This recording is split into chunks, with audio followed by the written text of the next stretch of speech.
welcome to Craft Alliance. I'm Stefanie Kirkland, the Deputy Director, and we are very excited to invite you to a little lunch and learn, take a little break, have a great conversation with Erin King, one of our featured artists in our exhibition in our Staenberg Gallery. So this is our brand new gallery.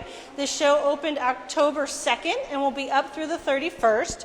So you can definitely come into our building, visit the shop, visit the exhibition. But if you'd like to take a tour and see the facility, we are asking you to sign up online. And we're doing tours on Wednesday, Friday, and Saturday. They are free, but we do want to walk you around because we still are building our studios. We hope classes to be up and running at the end of October, so please check online to see what our offerings are. And we'd love to welcome you to our new home. So let's get into really talking with Erin about her work. Erin started her residency in July 1st of 2019 and was with us for 6 months. She came from Mizzou up at Columbia working with Joe Steely and the fiber program there, getting her MFA degree. Oh, so far so good. Can you guys all hear me? We're wearing masks because we want to stay safe. So please just let us know if you can't hear us. And Erin really transitioned her work to a new direction, so I'm excited to talk to you about it. So let me hand this over. Oh, please bear with us. There we go. So Erin, welcome. Hello. So tell us a little bit about your background. Undergrad. Okay. So I went to Webster University here in St. Louis for my undergrad. I was a double major at that point between advertising and also the studio art.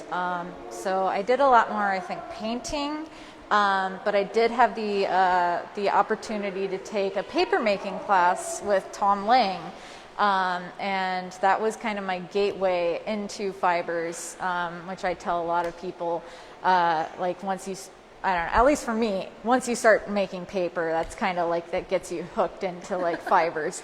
And then after that, I moved to Columbia, Missouri and worked 2 years as an AmeriCorps volunteer in service to America with the Columbia Center for Urban Agriculture.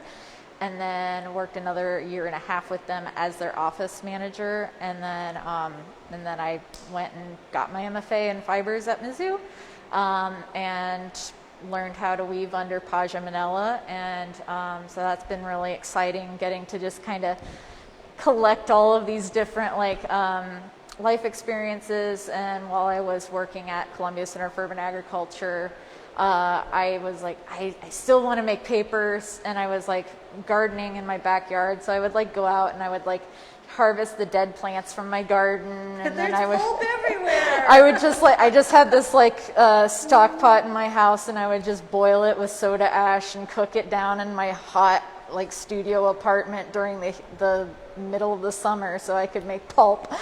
I also, my boss at the time also had mulberry trimmings, and so he brought me a bunch of branches from his mulberry tree.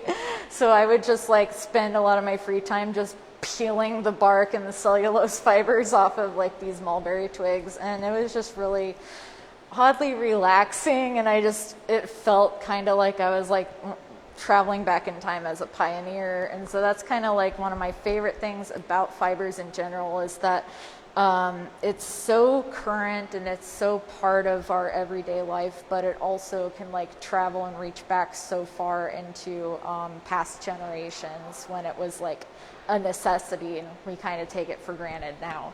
So let's move into this work a little bit. So your background, growing up, was very musically inclined, right? Yes. Your parents were both music teachers? So my mom is a music teacher, or she just retired during the quarantine. So my mom and dad actually met in our church choir at my dad's church that he's been to forever.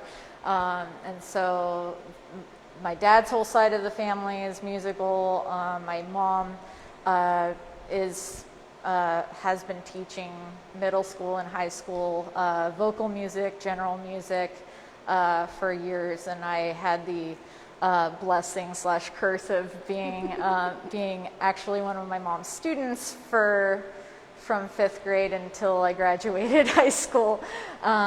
So yeah, I took 12 years of piano lessons. I started singing before I can remember. I was involved in all of the church choirs and all of the like bell choirs, and then what else? Band. I did flute through middle school, and then when I got to high school, I transitioned to trombone for marching band, and then kind of just stuck in the trombone section. So what's so interesting to me about music is rhythm, and so much of weaving is about rhythm and counting and really understanding your warp and your weft, which is so musical, and it's, well, not only does it make a lot of noise when you weave, but so much of it is about music. So why don't we talk a little bit about how this body of work, and we are showing some of Erin's MFA pieces to really talk about the transition, because it's so much about what she did in her residency. So let's just talk really quickly about some of these pieces so we can launch to the other ones. So it's like how to sum this body of work that I spent 3 years on. It was really, I had trouble focusing when I got into grad school, and I didn't really know what I wanted to do as my thesis body of work. And then at the tail end of my first year in grad school, I started collecting, like, I was like, oh, well, I work with a lot of string. What if I reach out to this, like, music repair shop and see if they ever just, like, have felts or random pads left over from restoring instruments, or if they ever, what do they do with guitar strings when they change out strings on instruments?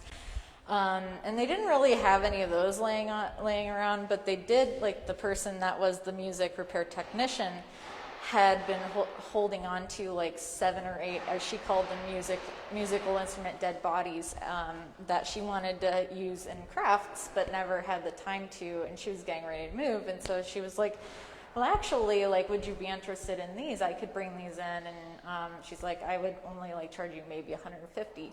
And I was like, that's perfect. And so I got 2 trombone bells, 2 violin bodies, a trumpet that like really was just missing, I think, a mouthpiece, and I can't remember what else, but it was just like, 2 saxophone dead bodies as well. So it was just like, suddenly it was just like, oh my gosh, I have all these fun found objects now. And so I've been playing around with a lot of those, and then it took maybe another 2 months for me to like realize, oh, I should reach out to pianos for people in St. Louis and see if they would let me get a piano for an art project. And they were like, oh yeah, this sounds great. We could give you 2 pianos. And I was like, okay.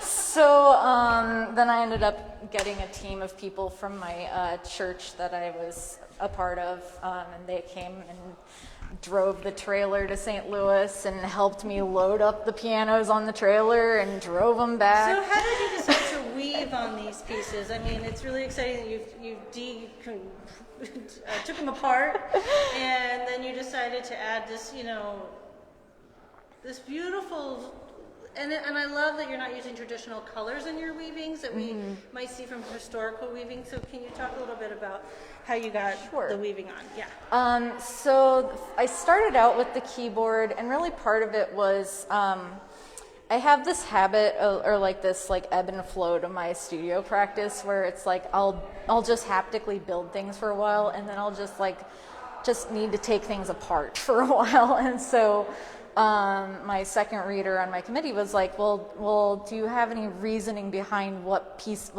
things you take apart? And I was like, well, not really. And so like he's like, well, if there was one thing that you could take apart, what would that be? And so I was like, well, I guess a piano. And so I just kind of started taking it apart in pieces and trying to do different like exercises depending on like what phase of taking it apart.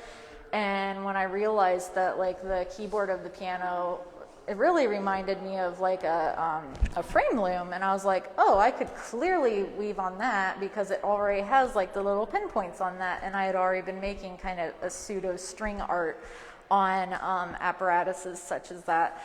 And then a little bit after that, I started taking apart this is the piano action, which it's actually, in this iteration, it's upside down, because usually it's the other way, and it has all of the like hammers up, and that's what connects to the keyboard and strikes the strings in the instrument.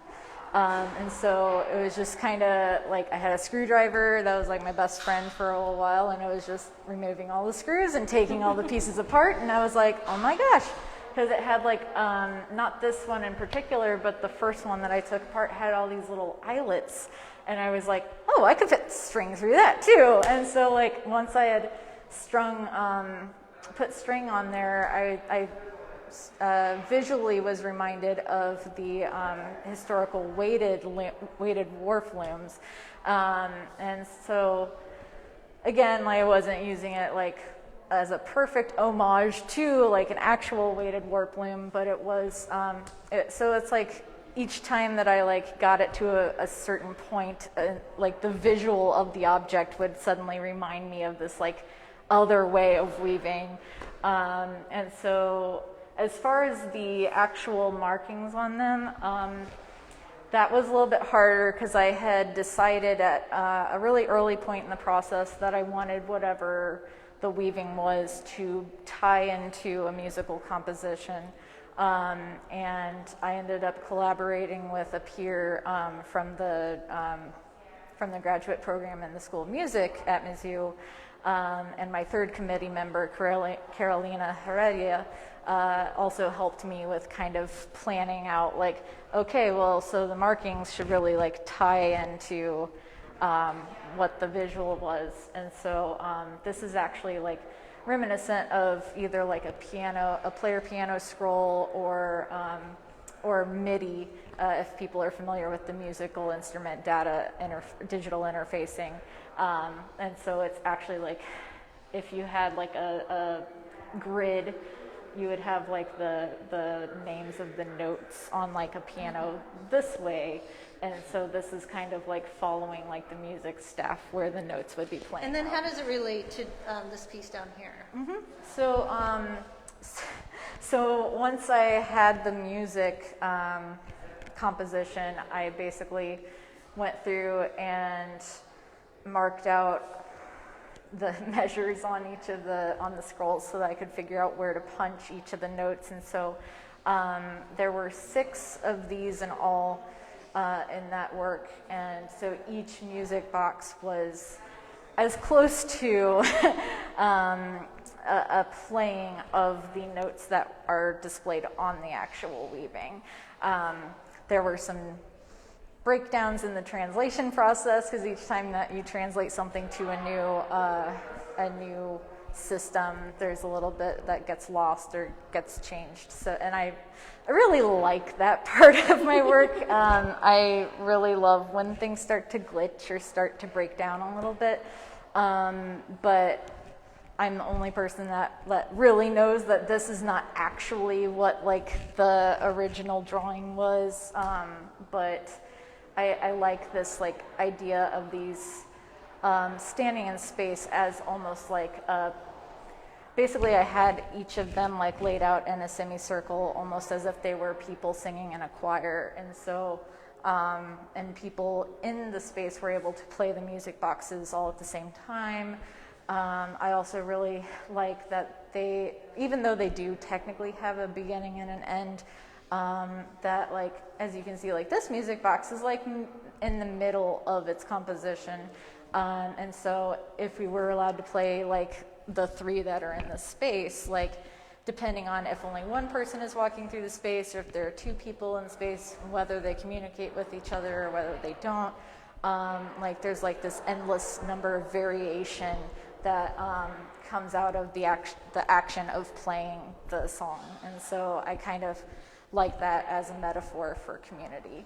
So then let's talk about how that launched into your residency work, Sure. right? Because you're really in this mode of repetitiveness and detail and really paying homage to both the weaving and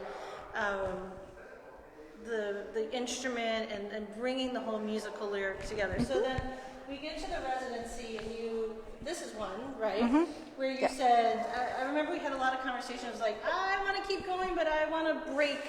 I don't want to have so much pressure on myself. I want to break to the next step. So talk to me a little, this was probably one of those refound pieces. Yes.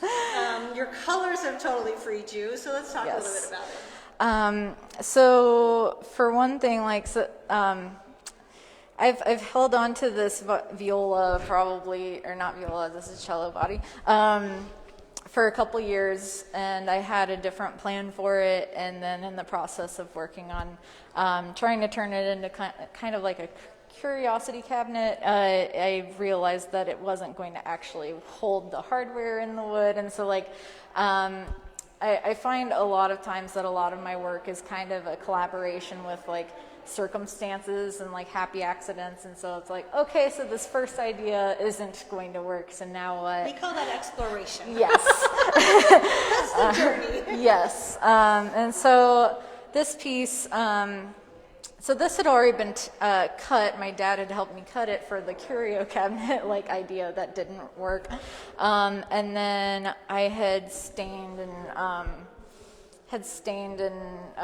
coated them with urethane. And this piece actually is from the other part of the box, and I actually had turned it into a planter at the beginning of the quarantine, and so over a little bit of time of having the plants trying to grow in the soil that I had thrown in this cello body, it started to break apart, and so all of the walls started to like break off, and so I went and grabbed those out of the yard and just kind of squirreled them away in my house and just let them sit. And so so this is still weaving, but it's not as directional as the other weaving. Yes. And you're using different yarns.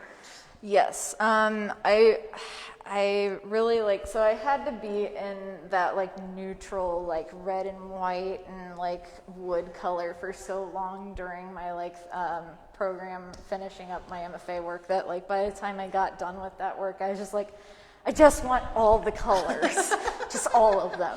And every time I go to a craft store, I just I'm drawn to like a certain like kind of skein where it just has these really pretty variegations, and I'm just like, I want this. I don't know what I want it for, but I want this. And so, during quarantine, I was like, okay, I'm gonna do a weaving on this, because there are points where I can put nails on there. I can turn it into a frame weaving.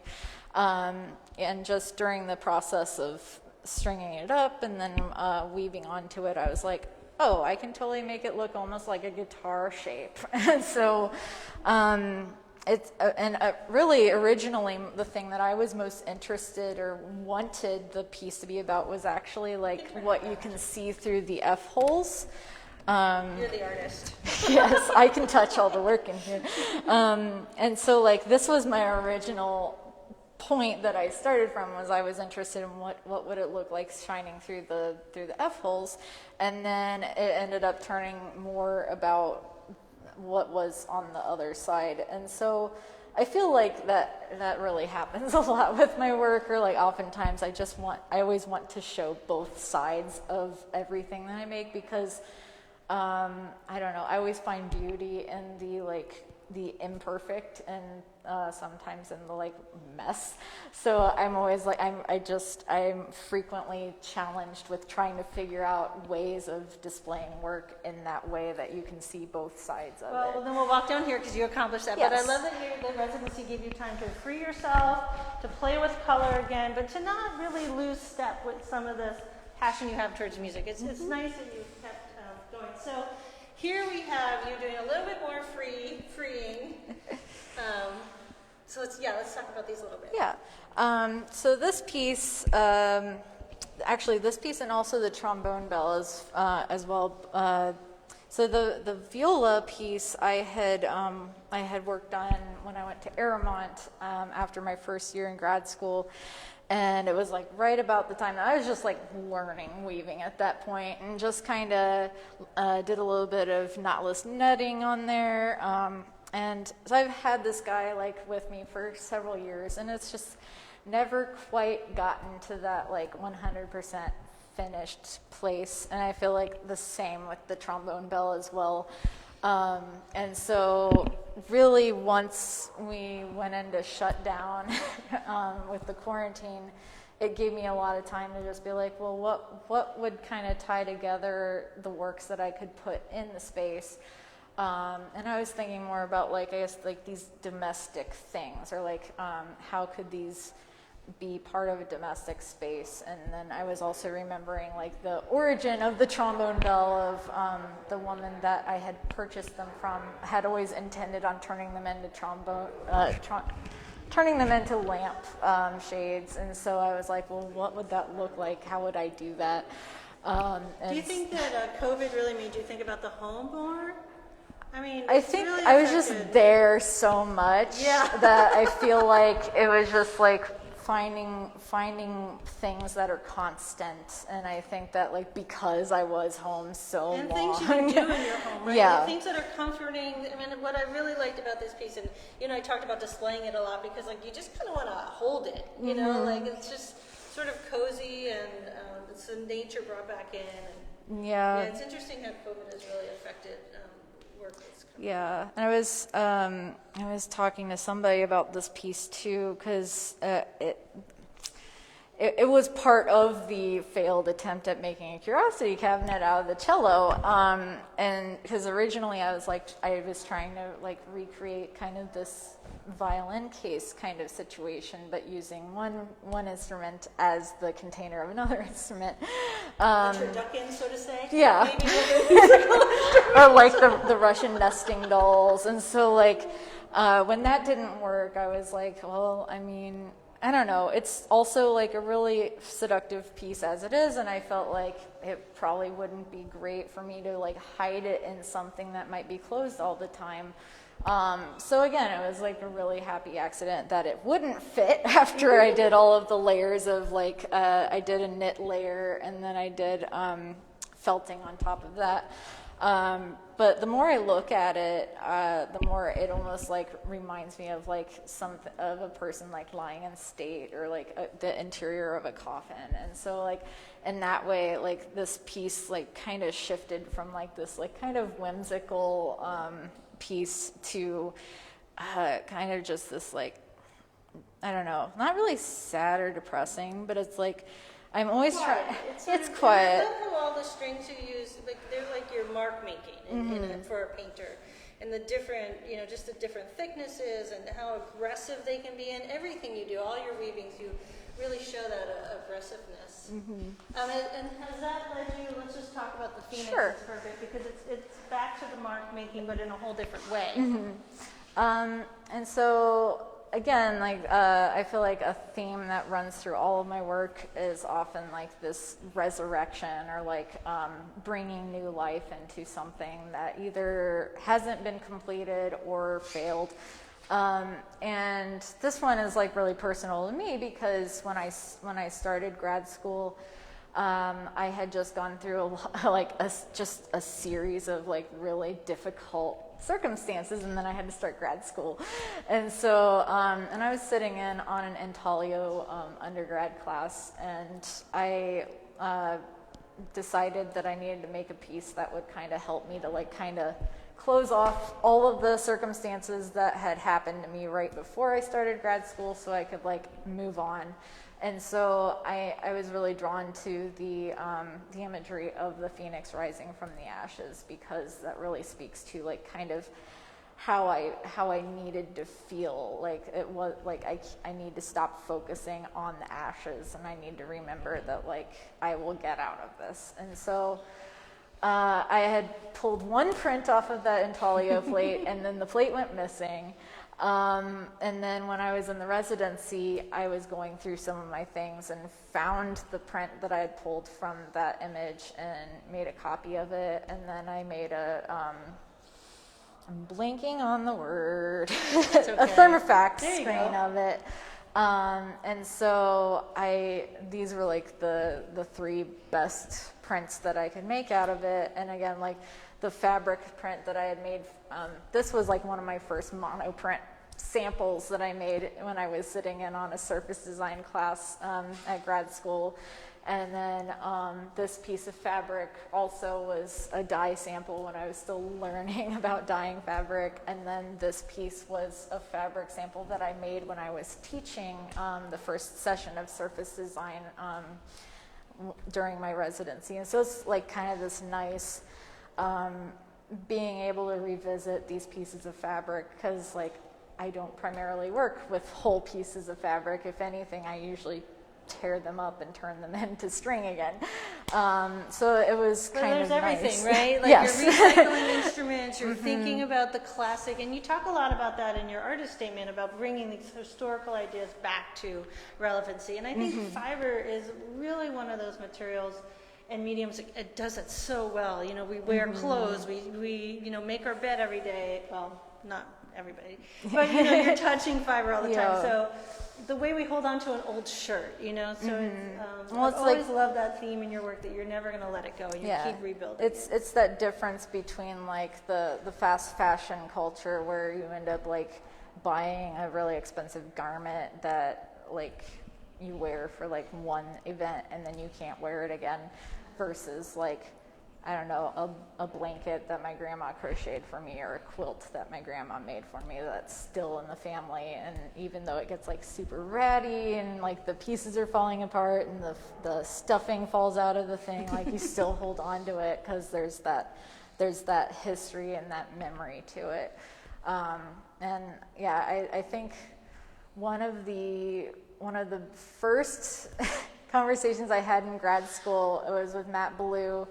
It was like one of the first times that I felt like there was a hint that I did know what I was talking about, because Blue was like, he's like, I think the word you're looking for is reverence.